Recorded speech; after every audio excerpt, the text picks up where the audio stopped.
Bonjour, Marie-France Solaire, psychanalyste jungienne et psychopraticienne. Je vais vous parler aujourd'hui du syndrome de Peter Pan. Alors c'est souvent les adultes qui viennent nous voir parce qu'ils sont mal dans leur peau, parce qu'ils n'arrivent pas à construire leur vie.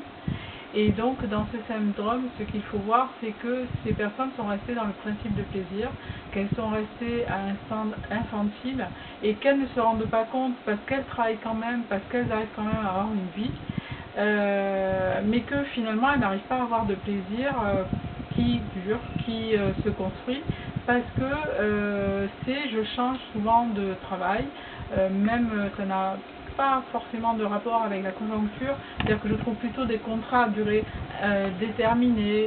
je change régulièrement parce que ça me convient pas ou je prends plus de plaisir, mais justement il faut se poser la question de pourquoi je change, pourquoi je ne veux pas rester au même endroit et tout ça, parce que ça m'apporte plus assez de plaisir. Ça reste dans cette notion de plaisir vraiment, que ce soit dans la nourriture, dans les amitiés, dans les amours, dans le travail, et donc ça leur permet pas de vivre sereinement, parce qu'en fait cette recherche perpétuelle du plaisir fait que tout devient éphémère et il n'y a rien dans la durée, et on a le sentiment de rien construire. Donc en fait il faut normalement rechercher à aller vers son idéal du moi, ce qui permet d'avoir un objectif, des projets, une construction, d'arriver à comprendre ce qu'on fait, à comprendre la vie, à comprendre les gens, et donc à progresser, à s'intéresser aux autres, à soi. Mais quand on est dans ce principe qui permet pas d'aller plus loin que quelques heures, quelques jours, quelques mois, et bien on n'a pas de plénitude. Et quand on veut être dans un bien-être, pas total, mais au moins un bien-être où on voit qu'il y a une évolution, et bien on a besoin de se projeter. Et la projection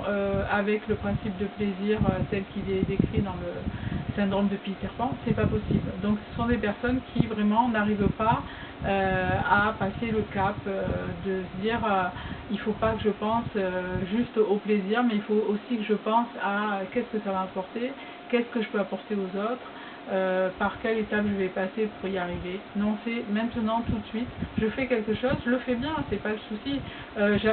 D'ailleurs ce sont des très bons compagnons, des super amis, parce que justement ils sont toujours dans on va s'amuser, on va aller faire ci, on va aller faire ça, il n'y a pas de souci, ils ont toujours plein d'idées, mais voilà, après justement eux, ce sont des très, très bons amis qui n'ont pas forcément envie de rester dans cette dynamique de vivre pleinement quelque chose et de le faire profiter à quelqu'un. Et donc c'est les adolescents qui restent avec nous, nos meilleurs copains de bringue.